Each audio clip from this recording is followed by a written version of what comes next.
pauza khu. Hello. Na za a. En tha say ti khat ve oh. Tua pule kulun na say banga chu ama ho chun. Itang ma to banga chu written assurance ama hon. Sihi kasu bulit pe di ti chu ai say pi nom lo wa itang mana ignorable wa ale. Icha chu aban ke kalsong ding ki resign nga yong ki resign ding. Next step kila di hi ti chu hin na. MLA ho pan mun chu. Nang ipiti na mo. Hoy na sa am ay lo le. Ipiti na mo. Thua cho hoi hi dio a thua cho hoi mama e wanga a bol lo diu ke khat emele ho ben wa het sa sa a thua hoi ya cho thua a chun gu no ya a hi the lo di chu hi ya hi tia assurance ikp no izat ve hitam amit sa jong lam ka honga political campaign la ya gam tin asaya imit do de hitam kitile mit malala hi che buinan idhun danwana kita bang assurance ho chu written à pi mong mong hi ve to kam chang awang che ja jan ham khat chu sei vin tin e chu ta san Tua tri chu pukuk sorry got disturb leng. Tua chu chichu api mong mong lo di wa hele ama stand chu clear ta chu la reason anei ta we na. Chichi ai la ka zaw à lo di ti khat chichu chi em na chu ti a chu pang ngui jong hi thei hi na. chứ na Mhm. finance ong ke pat ti la chu mi pin ena sam chu ki resign ta ben ki ti ya ole an ki resign ta po ve ki resign lo chun hi ti chun absence sha ti dam khat chun mla hong he ta wen a hin po ta wen to a hin kum khat gap election um kit na ding chan gen a hin po ta wen okay fine a po ta ve na chan ki resign te hi long le second chance to a hi khoi lại ta hay tí chứ tu hình kia resign hình cái tí chứ tu hình kia resign ở bên tin cô về election tiếng lệ à kia resign ngọc xì hi mi pin cái lông tô tan cái thao vote lại cái tí chứ tu hình good opportune time hay cái tí kia vào ta kia resign mà hay là anh cho sẽ bây giờ nghe anh năm ngày luôn na ta tàu về sau anh tìm vào cho la cho cái gì luôn non cho năm ngày luôn là ta tìm vào cho na chú bây giờ cho cái gì luôn nó mà à hin trả lại kia resign kia bol bol cho na election tiếng này kia vote đặc biệt là riêng in cái tí có tí lâu là tắm ta sẽ hay ý lại là vang chuẩn à Manipur cô nói cái pot chắc hi lâu nhá chú à cùng bang à chú bol long chú hit hay bổn tin thắp khắc chú tactical ta trả phát nó maintain strategic ta trả phát nó maintain na now it's high time good time another second chance cái tí cái vang chuẩn tu hin cái giải nó anh lắng với election tiếng lệ có thể là một chỉ hiện nay là official appointment sorry separation जो này là hiện nay ở tiệt ở vào hiện giống lệ vô thảo thế mi pi ko api u ngai cho mi pi chung ha chu kin na asun ha ji ji ngai khat ve be hi mi pi popular sentiment a chiu te ikichi sa be se men gam tin gam lang se wa hele nothing works out so far people sentiment in khat ve chiu hi tuin ke resign of it ti chu people sentiment a hi ka tin on is it people sentiment jeng ke resign of na ho ve le te no na mi pi nei ve vi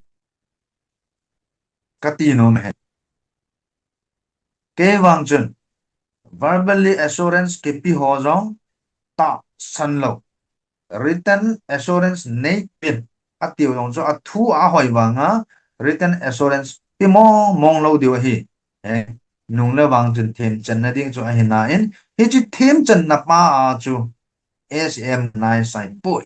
ke chu practical man ka he hi cho chu a ngai ngai na hoi hoi na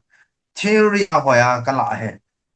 ya cha cho sang a much more practical ka gel chu people's sentiment in khat be na to mo hen lang mla ho hen ho vele veute kati no me bao mày pu bao giờ khô pu hay rằng tôi chú năng lực cái chân xây ai lệ chỉ chú cái xây thì ai hiện na ai vàng à chú ama họ chỉ tham khát hi và lại replacement ding zong hi ready saum zong mà cái gu zong hi chỉ họ chỉ ai ama nong lung ge long second thelo win tin na em le ho hen e chỉ năng ni pitin na muam chia chu lung thui tiu chuna chia dinga chu em le ho yong chu hard decision chu la ngam na dinga chu lung thui siam lo chu ti lo dinga lung thu chu pi ho sana sa lo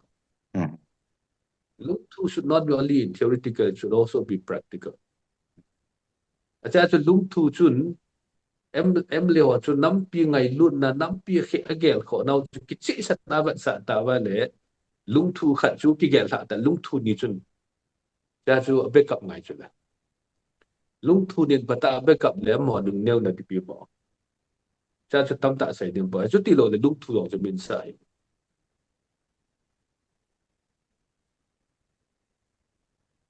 lung thu ki ti chu athuma chu mo men athuma chu khat nin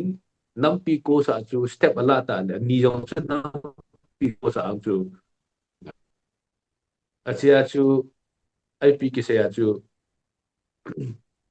su group ho amo chu because ball lies at the court achia chu presidency itamaba decision khanai chi thai lo ba chu yo chu nangai lut mong mong nam nangai lut mong mong le even come down from your presidency post ka ti na chi chu achia te chu min nam pi gel kho na min decision la ta ba mo chu be kap jo kit lo di wa le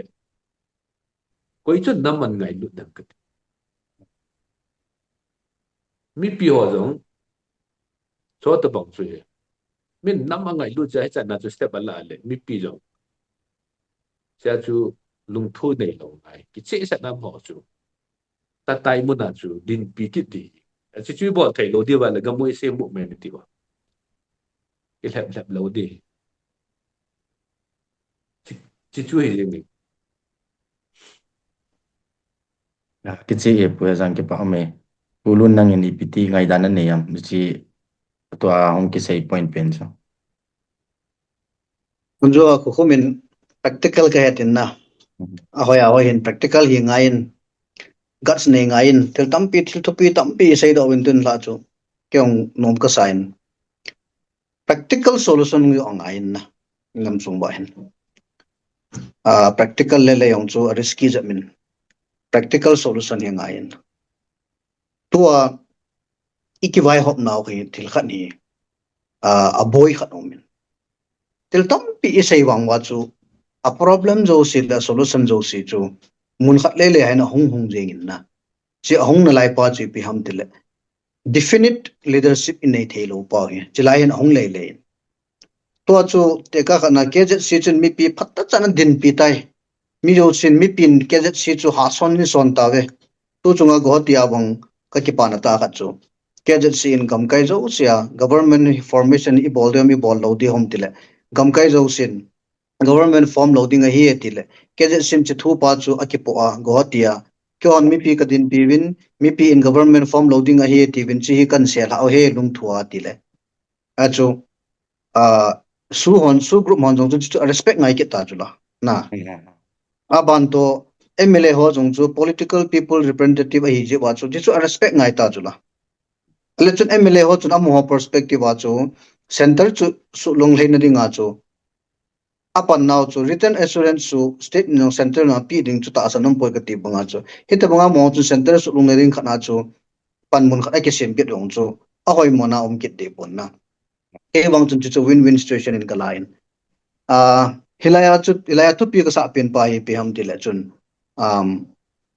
a definite leadership on the poi ka ti na pa tun te ka kha chun lung thu chu to khom ta be a to khom mole ke je sin mi pi din pi tai na MLA hon jong mi pi din pi ta le ato achu ahung boy ding chu su group mo hung boy kita chu ipija boy dham ti la chun a kampo pilangon de ki se hanlang lam kalangon de ki se hanlang ai lai pa chu no non se MLA ho su group mon se jong lo chun kin kala poi ti khat la chun ken kala poi de mi tam pi chon ala kit lo to bang khat ita bang khat definite leadership mi aum the lo pa he boy ka sign chi hi kisem to ngai na MLA boy pon KZC boy ta pon helanga su group pa hi definite leadership pa ai lo la committee ti dem central committee ti dem khat hi angai mong in chi pa hi alanga langa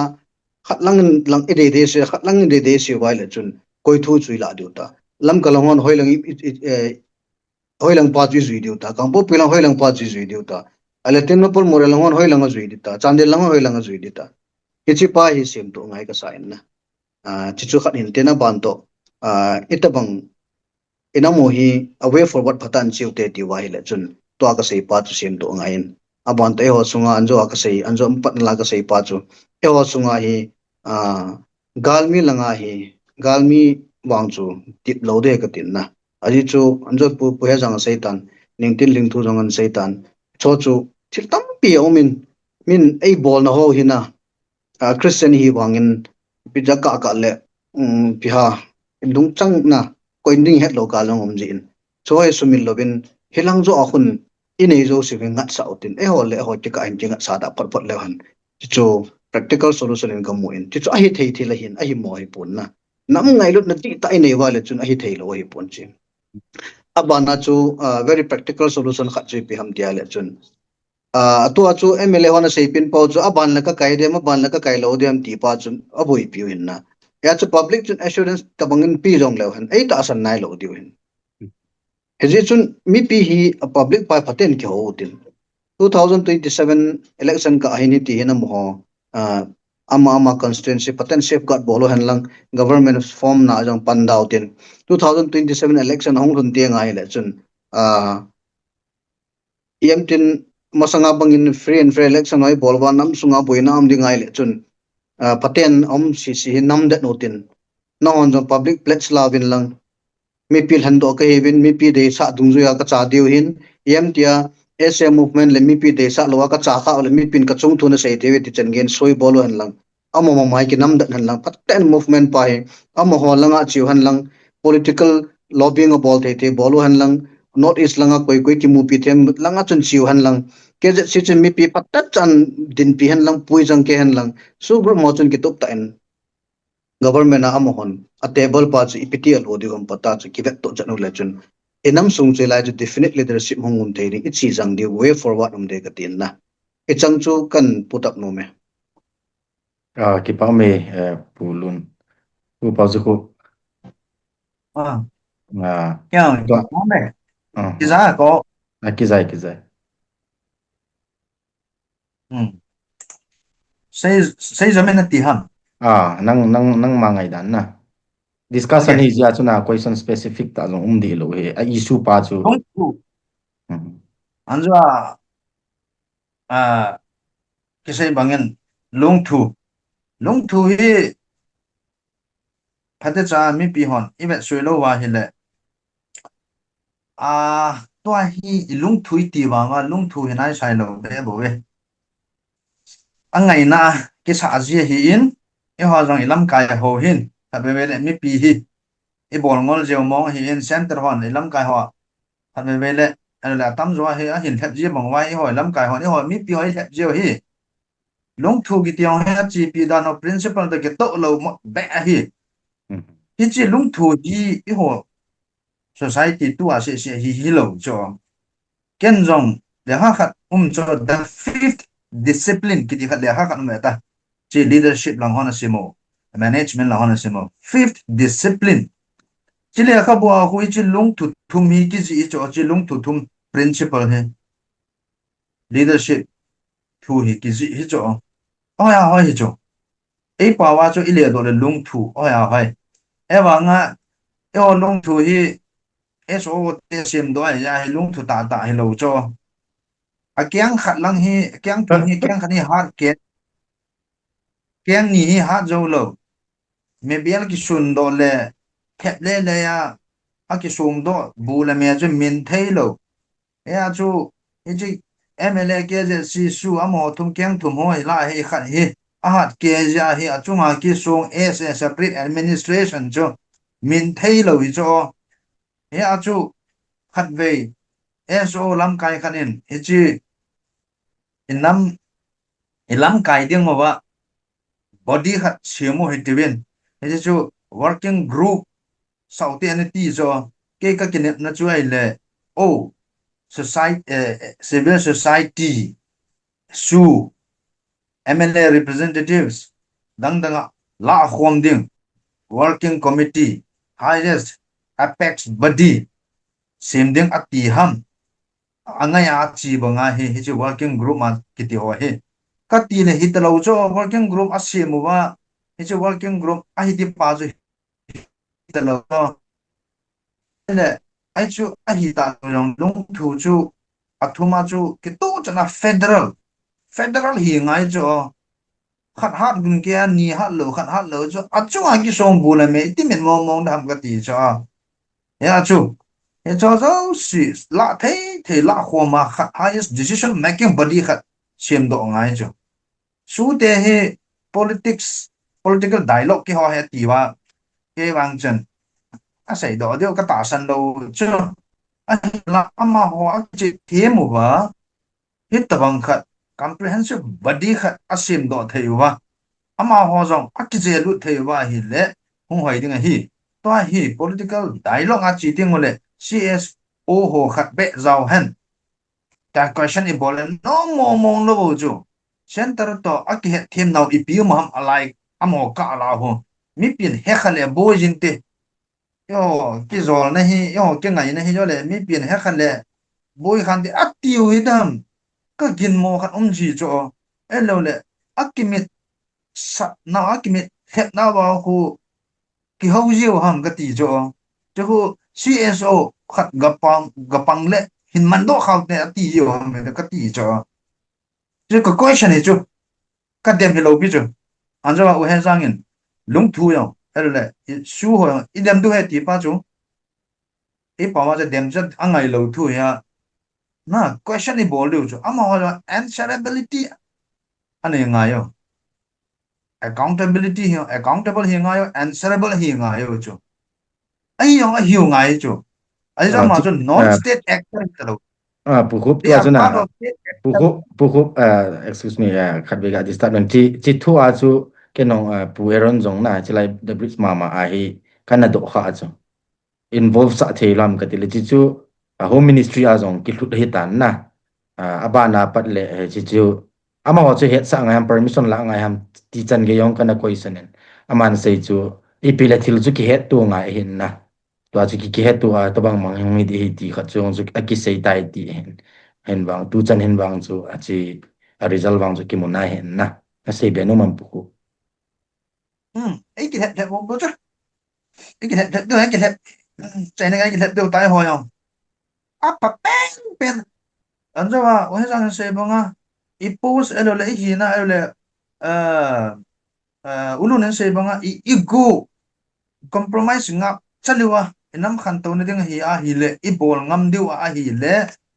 enam lam kai alen pen a lung thu chunga rong ipi thu ham khat na ki gel te ho hin ego a pe la ba am ho yang zau diu khat hi apex body khat asim do lo wa le SOO ke wang jun political solution i mu diu cho ka ta san lo cho chi SO lam kai u te pa ti hon ka se ya ma jing kya ka het cho e wang ka se tho tho cho ai lo ding ka het ja ka se cho government ko ma ki pilut ta sum ki sanga i de khar ki thuma ki mu ki de ji the lo cho ya cho ama hol rong zawun tin amo zaw na ma body khat se mu win tin the highest decision making body working group to am ho same working group ko hello ding cho ko working group hello bi cho hello working committee hello bi cho ya chi a ger ko wa le semo hanang hile mi pi to akitong kai san the ni new le ki muding a he ka kiniam nal poi ai ke pa ki pau me pu pau zu khu request ka bol nom chu nang thu na sei le nati banga chu a man of practical ka nati banga chu mi koi ma musit na thu hilovin mi pi het na ha taong nei be lo ho adinga confused ta zong thei ji hin ji chun them kha soft jetmen he chi zo he ti kha chu hil chen zo ji le chun kan omen ti chun next part le na sei dan pa chu hi to bang hi ti chu aji chu mi moral long down thei ki hi ji chun na lung si ten ka taw he request ka a form of expression here, Chacho. Nobody can question me. You can't question me. If you ha want to question me, I don't want to participate in your show. ka question hello na pu khup ka sei dan chu mi moral down long thei na ai chi ka law chu balance nei ball pin ti he na aji chu bridge hong ke ball lo na chu gap ho su bulit na ding ti chu hin na sa ya chu question ke ball tu ji hin na ji chun lung sit ten ka No, ti no, no, e no. question hello na Media can. Here, Chacho. Participant khat na question na hele. Me na ki muzo lo di chu. Ki ông chi last time hung me thei chu. Pukhup, excuse me, ka question hello vin request ka ball chu e khat aji chu mi pi educate ball na ding tia so ting le mi pi to lam kai ki ka os ki thim tu na om the na ding a chu ki ho mat na ding tia platform a hi ji a chun mi moral down thi ho jong chu a sei dan chu them khat soft jet min nei sei pi ji en ti chu request ka ball le na I pi tin na ngai ham wang kai okay Maybe chỗ thâu na ding hi bo chu che. Maybe okay zo hi ka chỗ thâu ja ka sei ding khat pa hi ka lungge la. Thiang se la ka ki sei hi chu. Hi anti poi lam mi pi lam kai ho ngai nom a poi bilkul a thol poi na ti wa la okay. no I have many things. please hello to bang lang chun gel pai ji hen lang na ken sei dan pa ne het na chun ke mo sa thu hi le wang te pon na ken Ai sei cha dan pa ju question nong ka ball jong hello pi dan chun na sei cha di moi jong ka ti lo ke chun nang kanil na thu a ka sei yong lo request ka hen ball ya na I ti na san ham wang chu ka he hen ka sei dan chu ek pi adi hile lo hoi sei te ka ti na he poi na adi lo sei ek te pi ka ti hile na he poi a soft ek pi hile devin ek pi okay le pu min jong panelist khat hina chu pi ha alungel chu share hin na chi pa chu mi pi ho chu en anala thim dinga chu koi pi diu ta chu ama sei cho di poi ken an ke sei dan cho just request ka bol he ka ti na aji chu adi pa chu email la adi lo sei in ka ti a hoi hoi in sen ka ti na helovin mi amora long down te chu ting le okay ke sanga ne he chu ke hi ji a chu ken request ken bol tho in ni he tim di ka ta san pu na he still jang like mi moral na su na down the na ti chu ke tu sei pa ja zo hi mi pi zo hi ka su kau ji le mi pi zo hin emotional na chi in emotional thu na se in ai ti ki na ke ha ta bang ding a he mon ong lo dan he ku ki society a he leadership space a he e ma personal life he ki ho sa le phadi dan je I chi na yong pu sa ku mi ta lung tu la pe se hi ta le go na na lung la pe je nga le ku na lung la pe je nga le ipi bol diu ta cho chi na ta bang ka bang lu a chu na na chi khat ta chu bang bang sei a chu sorry pu he chi ta jang bang bang a chu na chi ta bang bang a chu ba chu sang boy yong chun request na ball a hiền năng hita chu na la hiền pe je nga le ai hon yong to ai sei ho Emily hiền lang ke je hiền lang su group ma hita chu la hiền pe je nga nang le society chu chi di ding ina acha chu I think certain level of accommodation ka jong chu yum sa ngai na ti chu ke ong ka ga tim na nom ai khup chun man jong ka pun na nam a ngai du na pa chu bi ha khan lo hi la sei do chun gel pi uten na ana nghe sang boy sei chu balance ta kon sei le padam ti chu sei hin nan ni han na di mo he khat khup chu yong chu na lu mai jeng hi lang ilai chu na ken the khat sai nge khu khup chun a de se pa chu kho de lo pe boy lo na ma nam ngai lu ta khat in tin ken long ka het chen hoi sel ya ma bu chu an aman long kai an pu gut jil nam chu len valentine long kai na ket jil lo pal le sai chu hello boy le ya ket ya hello Lai thấy kia thêm điều ta chứ. Popong luôn cái popong election nó đây thôi nó hòn election là lúc vào mày thì cái election am lâu hey ken nó anom lại na là lúc thiếu election nó lại là lâu vừa 27 cầm mù cho cái blank bù anom na in Taban lamay ten na taban tal tal pen. humin nong he thiam lovin ko hin lang ken okay sei dan pa chu aji chu mi tam ta nang figure nei ni ji a chu mi tam ta in na thu sei anga lel chu request song tama tam ji a chu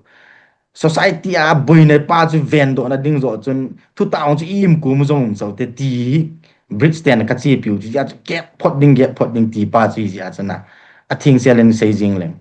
thu ta zong chu sei na ding mun lo ai sei a ki tha tu sa nga chu extension hin kayo wa chu boina wang chet na hin nam sung wa chi che ka chu bridge ten ro len ta kala wa ta chu alang alang a chu ta chu question ke bol tu le le ta chu na ki chi pi bridge song nang in nang pat to hin na a founder ne hin nang nga ko na ta chung ki chi in chi chi a them pa chu sumil pu te na request ka avela ka bol ki hin azi chu na sei ho chu na ka question na jong hello sitting le kan nil kal na jong hi he o ken ka ge so respect ta ke nong zana ni ta ke nong ka idol khat dan chan ge yaung ka gel hi ji a chu nangin na sei ho chu mi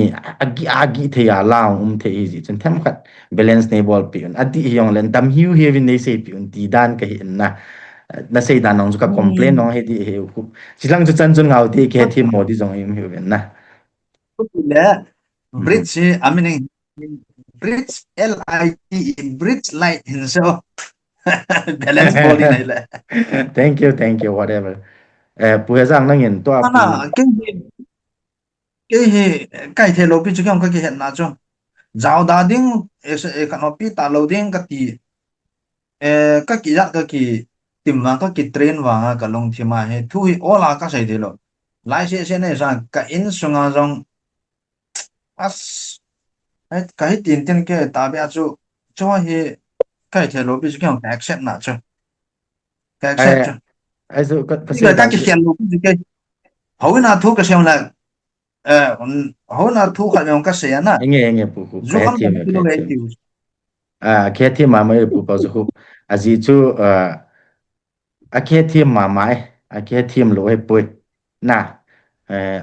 na sei hong cho adi pui ki ti lo he he wanga chu public nga ding hi ji chen them khat lai pa chu ga bol jiu te ti he Pan di tau te. henge pu Kaya zang ni nangin sumpah ni. Ini pwedang imut so le on le chun I kong tut va di wei ta en to pu pa zo khu min hen sei pen lung thu formation hi ama hen sei lo na zi on zu ken nong ka he na ke ze si ten chi popular government lung thu te guwahati meeting masanga hi ke ze si te PR khana chu popular government a zaw lo ding ti khat an so akimu in na ele guwahati meeting hom tan ahum zo wa chu to lung thu on hen so pe no chung do ki hen he che ka chu pu pao chu khumina se banga chu lung thu jong chu lung thu di he poi ti jong chu che ka kon ho ang chu hung hi di he nang ni ipiti mu dan na niam chi chung kang phai An zo ka sei ta chuna. Tu ni achu social activist ka hi ji achu ka sei thei. Izat nam ga chu ka sei hi chu. Position ka na kong ting le hi chi position ya chu tu na social activist khat hi na kanuk nam ka sei pa chu. Chi position na kom ting le jun ka mo sei thei lo kum kin chu. Hi chi din mun hoyong chu he thi mu te ka ti chu le zo achu. Acha cha mon long nam pi sentiment jong chu address boarding sila constitutionally bawang hi na pao yong chu chong chu address boarding tia chu step ala ho ji chun pi pi nong na gel kin po te adi chu sang pa sai dinga chu government chun hi chi assurance chu pi lo hel ding a pi lo hel le government formation a ko pan lo de ti na chu hi che pa long chu na la se bi se po te a hin ka sei pa chu MLA hi na pa chu a hiding pa chu ipija MLA post or position sang chun nam pi future nam pi safety pa do chu chỉ po sang na tu pi chỉ chu nam pi feature ai lo le nam pi khăn coding pa chu khát na quay lâu chun chỉ po swa chu na cham di lo di he ti chu zo tin da sai tai na chỉ to san chun cái vang chun patin en ai pi chi na til het khan tim na pai pata hi ka su to ale inam wa hi nam ngai lu ta hi nam ngai lu di ta hi hinam ti hi ka do no tu na hi min van noi le se na ki noi si na chung nga u kite ki noi si na ding hi adang da lo pi kam chang ai ki ho nau jong hi mi hem lung chang po zo chi lo ai ki bo nau sen thanga ham chan jong min lung sit na be hi na a han na in no mai teo van noi mo de nga kiu changa ikaya ichanu inaw nu zan ko ba anu hi na kichip na nei ba kum ni valjen ichinat nan tho a zania eida sa ba ichanu mi hang san hon tu na cho phun do hi a izet ki vetna ita a bol ai ti chat ya bol wa ki phung do lo yo da lo mai the in chen i lo chen zo siu ai chai pi ba khang dong han hin khoi za da su se ma chapang i za certificate mulawa ma chapang i za ale ka sim ban sim thei lo ma chapang i za chu exam result ki phona chu zero mu za ma if future chu chana chu min chu boy hil jeng de go chu a chu ti le chi tin mo na tu nya chu nam ka ngai lui tia thal choi ho pizza je tu nya chu centralized leadership khat nei thelo anjua pule khlu ni definite leaders khat ti chu pizza nei thelo in nei thelo now hi min hi chana I bol bang ma chu ke presidency hi na hi ka tha lo di hi ti pa in nei na lai je wa chu tu nya chu centralized leadership thelo chu hi centralized leadership chu lo ja chu MLA ho jong chu confident ta chu ki resign ngam lo chu ji centralized leadership o ki su lo ja chu tu nai I kalso naw jong hi leng de toi ba wi chia chu ke bang chun lung thing sa na nam mi pi ho chu nga hi nga ka pho ne ka sei in nam mu hi ki va na min ei ne hen in nam mu hu na de nga ngai lu ta a ei lam kai ho hi hinam ông pui cái tin này bọn Việt Nam thì question hi ấy họ lại họ cái đó cái gì tu nên hi banga ki gan thei ta hi banga ki boy ta igam sung wa ấy họ lại họ chung a text cái đoạn sẽ long biao te cái ti nam khan coding gel na hi cái pat va hi le pizza chu nam ki tho do ding pa chu itu nai ta shu ni mu ilam zo now text song koi cha na pu zo dang chu mi gan thei khat asu pi khat ki mu pi na dinga chu hung zo di na i bangamin ai bol ba ai ho le ho khang dong ho ai lo la kit ti lo ba ken thil khat ka pat de cha ong ki pat le I text la no ku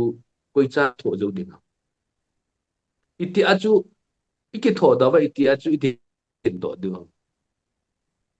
cha chu nam ngai lu hi ta bi o nam mi ji mi cha saset jong imani gel hi mai thai chaga liso ka na ho jong imani gel hi acha chu nam hi ngai lu na ani nan hi bang boy lai ta phai sunga chamna ga sim ho ke ho ku ki kai po be ta chamna ga sim ho chun ku ki hi lo ba le pi ja chu ku ki to mai le ki na a chu mo chu chamna si ma chi wa pi mi tam ta ko isan mi tam ta ni pu na be thel bot na to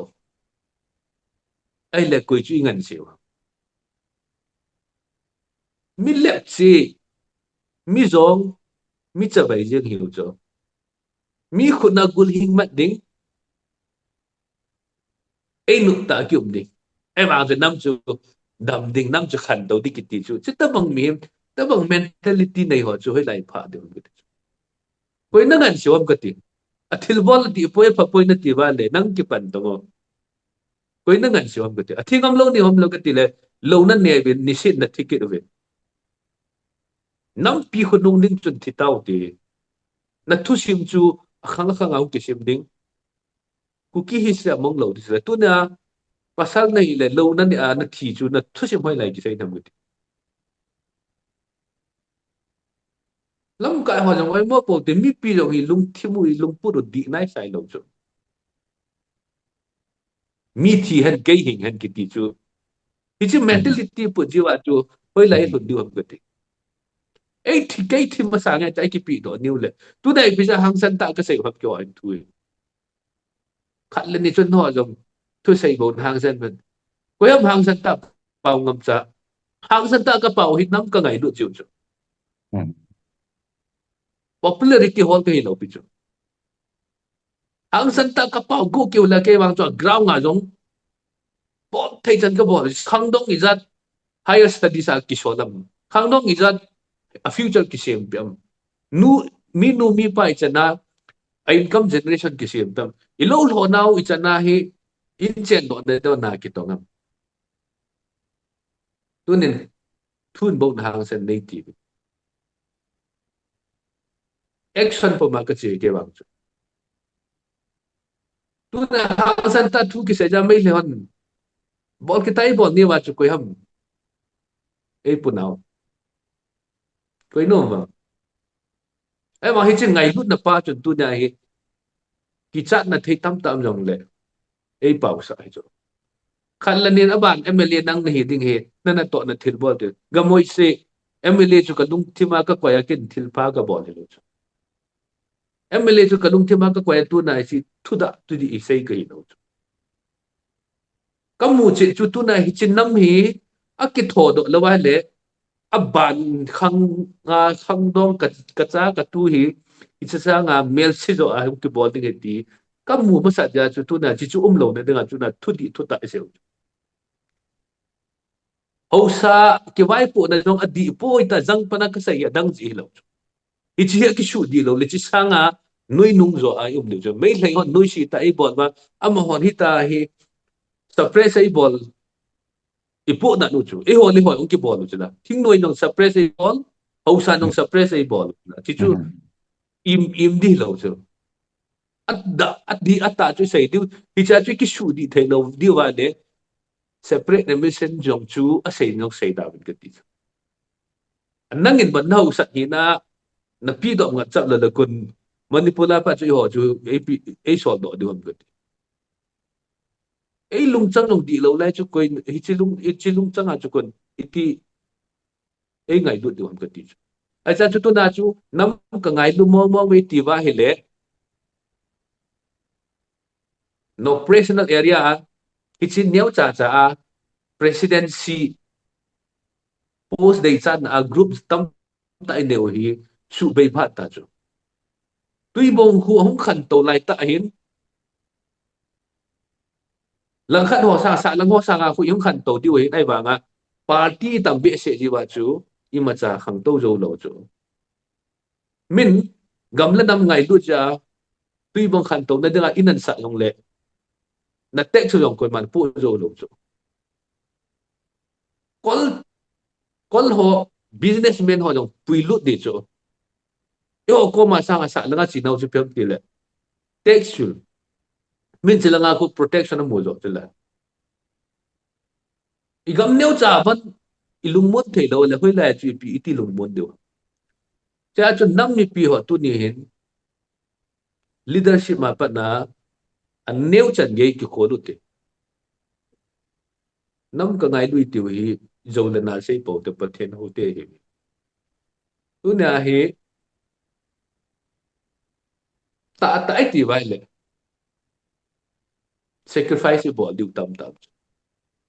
chi sacrifice bo diu chi bo ngam cha lo diu wala tu na ke wang chun ke hu to ten phata en chen khom ki ru te ka ti cha chu ti la ba khat la ni nam ho lit na ding nam ho ke ba na ding ka hi mai di wala chu ka chim ta chu ki ho ta ban ki gel phau te i bon cha ba lam kai pa na aneu chen ge i pien tha lo ba he le pa thin in bless ei bo de lo du ngai lu na seo hen koi ma mu da na yong hi pon koi ma eng hong na yong hi pon af stuck reality mi nai mu ta chu mi u se mu chu i che pa hi adi ta chu sei do he che pa hi ngai lu na seo hen i khian na neu ti ti chu ka ga sei do no ti pa me pu hezang emotional ke yong cho na tu se os ke ngai le ki emotional do en pu a chai na lang jong chi tan tin adi chet a thing se len se lang tu ni tha a chi discussion kind host lo na ji su tua zo alung thu te le kha ko na popular government to IMP hi boila la ko man pom thailo digest thailo IMP lung ling laut lung si ta pet lai ta hi ji a ju pu hezang hin pu pauza khu be hin pu let khulun hin kin ne pium ta society sunga dinga min na hon na sei wa ai le i piam ti khat nong chu na ho akuna mi pin a het thim theina ding le o chi zo ai lom khat le si hi le wang upai he ti ham cho chu mi pi a confuse pen pa chu chi bridge ball na dinga chu ka hen ho se hen ki pam te in phat so ta nei la pi on tun pu le khulun in concluding remarks to bangen a chai na lang nong chu hi ta jin concluding remarks to bangen nangen tua pu hezang na sei bana concluding remarks EP sei hai melo mi pi ga heading up poimo na gel oma hele in sei pi o ni pa min thil tam pi ong sei do ben ano min anjua ka ma sai ka sei amasalanga ka sei bang chun inam sung wa hin strength to hi atama tam hin strength tam pi nei hin gam thuma jong boldari to phami te hi bin aban to strength no discover e ball nai lo thil tam pi chi strength wi discover ball utin pan sa nan nei utin mi koma begging ball jeng sangin SNP ule kyon chi ka ball theo hi itai ka pan theo hi tilang zo hin instead of begging what can we give na tilang jong chu lam kai hon hangai to tin hi cho zo si thil tam pi in mu wa tun thinkers scholars ho jong chu decision making re ma chu lut ding hin a phain ki tho kho mutin inam mu hi matol taw tin na ai chu a sort be se tan inam mu ta ikidi dan naw sort be se ta in ban to thing noi lam kai hon jong thil chom ai ma neu cha lit nai lo le thil chom sang chun na hong ding nam pa hi inam khan khodi pa hong ding di pa ai be out tin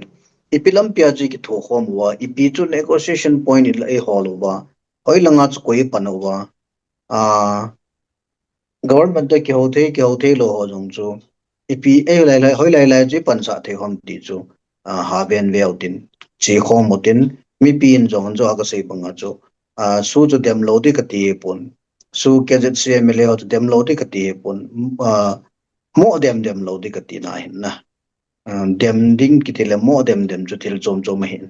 imo dem mai le chu asu sa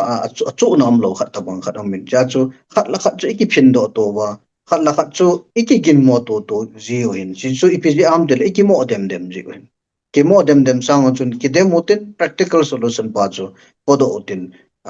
pathin song pumin kal song utin way forward na chiu te ti pa chu China ka sei no me Kipa me pu le kulun. Pu khuh enjoy ama sa pena dengan the bridge platform atau bang debate ho zong hi society wa ki ball zi le ti tup na lien ta kini hin tu na lain debate to bang them kat ga advertise ga ball chu na phal nang phal na ka ka din na phal lo nang phal na ka ding nang phal na ka lo din ke wang chen ti chen ke koi le den le ti yong chu kan no ben pu pa chu men enjoy them kat ga sei beleng hichi kita san lel na pa hichi pa ipiti ihung kita san the na dinga chu ipiti panila wa koi chun ipi role player koi chun ipi role player hele society chu ibon wa chu khat le khat ke ka chu kita san to na hung the ding ham ti chu concluding remarks to bang ne ga se pio các cái pe anh cho debate thằng ông sat la thua chu nei do a hi le ke ma lung gen la ko na jong hin tin nang ma na chi pi adi ta cho uncensored na ti hi en make it uncensored as it is ro chun koi do jing ho ka sapoi thank you cái ta san to na he mi kita hian hun chu iti kita san lal ker hamo kita san lo jing kita lo ya chung kita san lal hi cha kum som thum Asia kan dal tawe di chu kum som thum Asia dal lo piwa kum som ni la kum sagi le ki am khat bo adal ya Asia chu kum ni le ki am khat bo thing na la ya chu altogether different thing bo chu SOO full ta san no te ti wa le TCI chi wa le full 100% ka ta san ni chu SAUT a he su ta san he be tang tu chanen chen ge am khat na thu la hung chi to ta san thei mit na hung cha do wa le bo ka ta san ding so far as of this very moment su chu SA ding a ken ta san lo SO chu UT ding a ta san nai sai lo ka hi di chu a ve la ka se do no mi te hin la ta san tu thei ni ding a chu ama ho a hung tul kun ha nga yo chu hung tul kun ha wa ama ho jong zau ding mi zo se CSO a bon cha ke zau so ke khat apex body khat highest decision making body khat sulit na hilowa not in the principle of lungthu has failed us katis again to the lungthu that invented by SOO as atata kan sei ki nen kai he chong hina ipiong tikit dam the lungthu that is invented by su it is not lungthu kati jo lungthu momon hello le ata pa cooperation chi thum cha ding to the na sunga achunga ki song bulame cha amin to the se le iti ding wa a hi le ama ho cho hong kum tha je mo wa ama ho pan na ama ho lit na hi lo ding ama ho mi hana a le ne hong ki neu sa hi le lin che che jo kyong ka experience jo neu cha hi rong la kum ni cha leadership on kala kha lo bi cho ke zo de ya cham kha kum ni bo kong pan na hi le ka la bu na ta mi ke ka ke neu sa ja ka loi ho ka just him ji le e long shi ji jo e la je jo ka ki thu khom thei je jo jo ya je su yang hong ke neu sa han la mi pi ho hong ta wo khat sim tao te ke ho alu bu ni da wen ka ting a hen la apat khat chu hi wen e ti lo mi pin full support hin pi wen din ki lo hin di chu e cha bo chu ki neu sa na ko na ma sa ding ki neu sa na khat chu mi pi za ne ki neu sa na pha chom lo to a iki cha no ho hi hong ki neu sa na hin le a cham lo ki ta san to na jeng ding ta chu ki ta san to lo na ha pha poi ti mi long songa tu to a sei thêm thea ka gel lo cho a practical ta su alin pente a ki gel te ai wa men ta san nom lo te chu niệm than lang hele amo len jeng dio a ko le amo ma hum len dit do wa chi tiang le li cha li pa chu ata papa genuine lip na pa hung ita ta tiang na chun kita san tu na hum the dan te ti hi ka sei no min sei bangin emotional la ka sei yong a hi rong le hi mai thei en la ka hi na mo mo khat rong hi hin na hi na chule a phat la khel to ngo ek ticket mai thei ei wanga la tu ta di phun ai ka hi te lo chu in sunga jong loi ka jong iti ya chu ko hung pau kha hin tin ima kha awan no na anh ki gel thêm một tết thì chắc chắn là thu phá cái hình rồi ấy cái bài Ki pa me pu khu pu ha jang anything. Nam mi pi ho ko ma it's a platform mong ka tiệm na nom chu nam pi in pathin in lam kai ai pi na devin tau tu din mun in ai ho hi kyang moi ching be nam mi hi be amon ki seu le kai kom hela ti devin thing selen sei nge nam lam kai nei lo we tu nin operational area lam kai o min phung la chang la bo bu sa thei iti chu nam pi lam kai lo we tu nin thân choi group tam ta nei vin ama phung le chang lo la gabusa lam kai ka hi ti ka he tu nin lam kai ki ti chu phung le chang thu lo tin hi a chi na jong sa chu ipi phung hen lang ipi tribe sa jong le ama hi ka lam kai hi ti min pom thei ngai chi chu tu na hi nei lo chi chu nei lo ji wa chu an jo ka say centralized leadership lo ji wa tu ni chan dia hi in amo hi a khan to ding bang khang to lo mi pha ding na yong chan yong i pha zo lo he chia chu tu nin pathin ko ma tao tin pathinin ka sei jing hi ho inam wa ding in to go na nei hi chi to gon chu i shek na diu hi pon i phat thei na diu i khan to na diu i khunung diu i kinep na diu ki che sa na pathin ei gon pi hin hi cha hi ei gon pi nau i sun thei na diu wa chu tu na hi kai khan ngai chan tu nin gam thuma i cheng ovin gam thuma cheng nam ho hi akai khom thei apui khom thei ai lo le gai thei hi chilam kai chu tu na ngai chan aji chu naw so na ke pan hin naw chu ping do ding am hin hi chu ping do da ding a chu lam kai chu tu nai ne we chu ta thon na chu chai na ka sei nom chu inam wa nat lin pin hi tigin mo tu hi speculation jong i hat be seven lam kai ko ya ding a yong hi pe lo he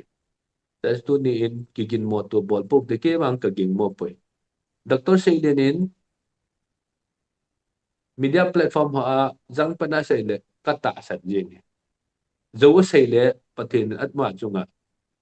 ko na pinante poronin nam ngai lu nau chan he ka din nau he ti le kata san hi ke wa zo sei le pathin ni no ma chunga go na pinante zo zo thua nam ai sat wa ai pui wa le se bang chu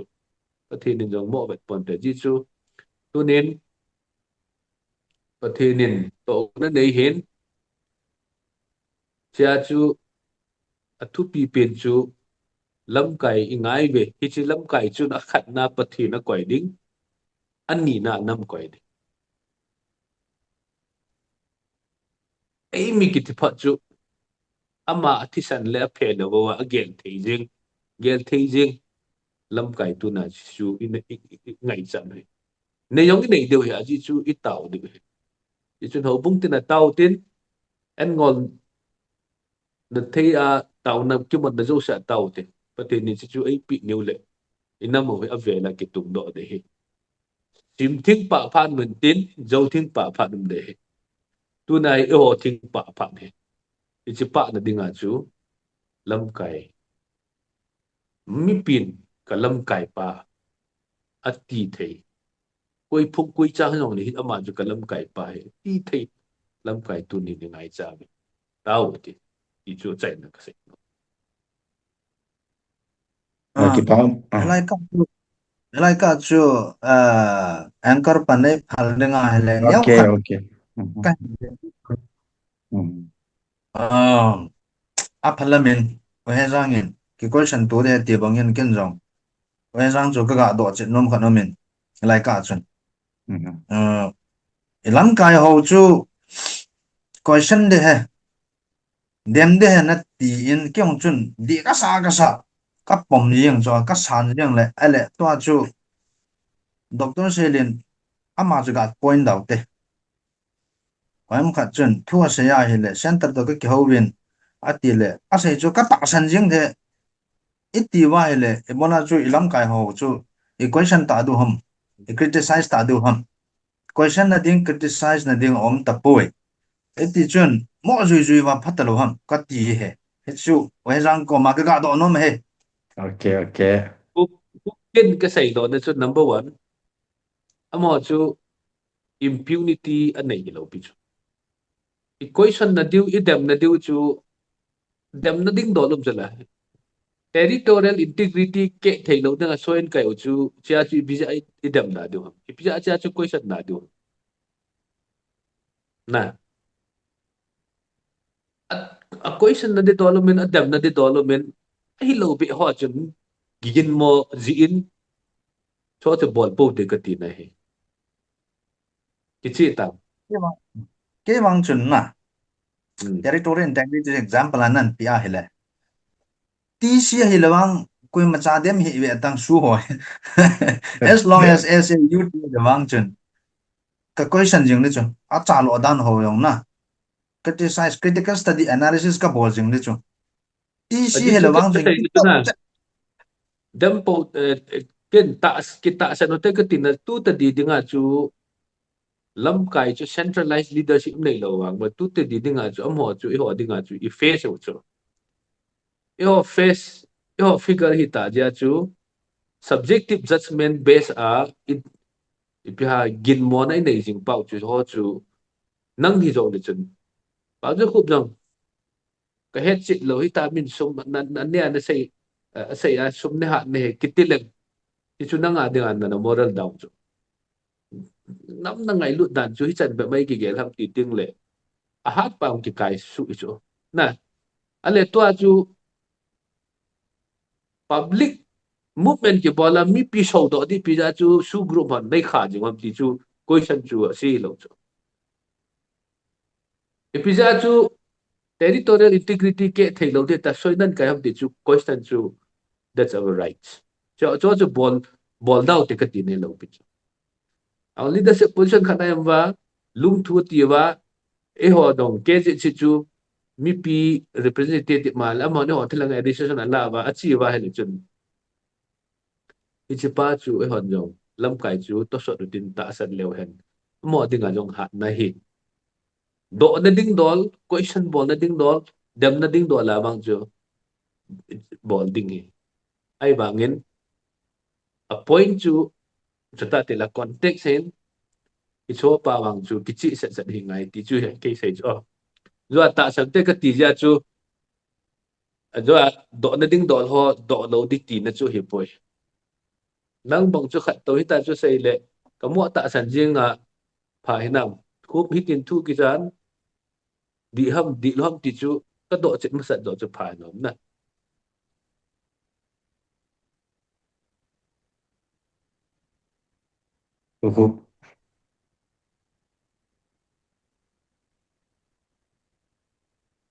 people's movement advocate puzong pau zep le thadi ya chi critical issue ka he adi ulun nang phan la tu na chu nang bol khel bol kha chu chu min ki koi le mi pi hon na ta san ja tu na hi figure khat ni chu pau ju na example ki ta san na pa chun nang na hat sai chu na hat sa na ji a chu nang tu na he hang san ta thu di thu ta de sei chu a chi a chu Delhi ajong zat nan bol da tu chunga group khana pauza khup lam kai lai hi le to ajong nin ting ling isu a hi Delhi a hi protest om ni tai ke tel mi khat chun zat nin ho bin na ka ta san hi chu tam sei lo a chu hi chi ka ta san pa chu nang chu Delhi ke so president mai ni chu ai chi a chu mi pin na ta san ja chu nang dang ha na han til tam tan na bol le na ma ding pa chom tam tan na bol a chi ta bang ma tu ne chu i ho ding nga in nei chu no face and figures o chu subjective judgment hilovin ita san nau kwente a bol khil na wang chu mo wat di poi question ding dem ding challenge ball ding tichu I think I have made my stance very clear.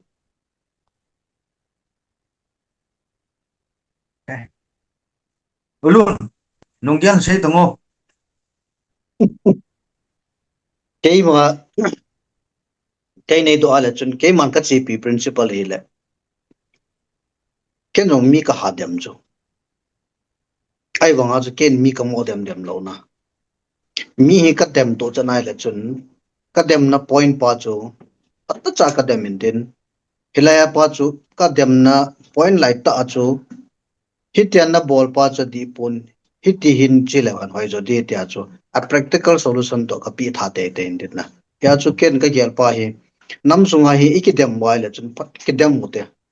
ai wanga mo dem di pa chu lo bin tin pat Constructive chom ding a kidem din na criticism na pulun productive criticism na constructive criticism pa chu hi ngai cho productive heading destructive pa constructive chu heading hi na na destructive anjo hello again di anjo again su group mo chu idem di ka ti pa chu destructive pa chu hilovin constructive criticism pa chu bol te te ngai chu aji chu country khat jong chu opposition apa na thil ho jo se chu criticism ai lo le opposition hum teng le cha chu thil di chi the cho ta ne su group hon jong amo thal cho hi jong le tu na kham dong hi zat hong out do thei ji ho hi amo jong they should not see this as a threat. This is opportunity. That opportunity can be turned into a strength so chipa chu amo jong kita do het thei ja mai na e pa me e hon hi zat i sei wang wa hi lam kai ho hin yo kung hi zat mi thu million i sei angai sang wa hin zan hi so pin yo ning tin chen pinu haulim na cho ngai leo pieng tha zo bin te a ke pa chan chu tan le cái bảo mình mi hiểm chu năm ngày lụt đàn nong zat chum chi cheng le hi na nong zat chum chi hen hi jing nong le a China a ken ga su thing nong ga sei nom chu the bridge in agenda on ki nei pun point of view on ki nei di pun bridge ting pa bo che hi ji a chu lunggel zat chum ho chu a poi mo dung ju a ji chu youtuber ho banga phat si a ni si a ji to banga discussion nong ki ho song hi di pun apart dung zu ya ke ve a poi mo ti cha chal inama dinga e bol thi suni ding ham ti a chu platform chu loi le pai te to nang nin jong pu he jang hin pu pau zu ku bin nang nin jong ne he honin ti a chu hin bol lo he in ji chun chi hi anabe hon jong he khil po tin the bridge na tup chu bridge building ki ho tu ding ti chu hi jingen ki pau men pu he jang hin pu khu be hin pu lun na he vin na phat man tam ta hum pe pung ka ani wal sang ta tai ki holim naw zong min tu ting le achi ta agil ta sei do ho min ji hi nam sunga kilung khat na kilung to na le phat chom nai nei te zo di he ka ta sanin he chon na ve zo sin jong ki sei hi lai ho ching den lovin he chi a phalai a ki sei do khaw abona iman chawa kilung khat na le bridge bol na khat le khat ki kai nei di ba ana ve zo siong ka hin ti min tin ki pau me avelin pu lun hin pu khu pu hezang tu ni lai program muk chan chi tan te ki mu tu ki ka 7 thank patin you dam sei pe ta hen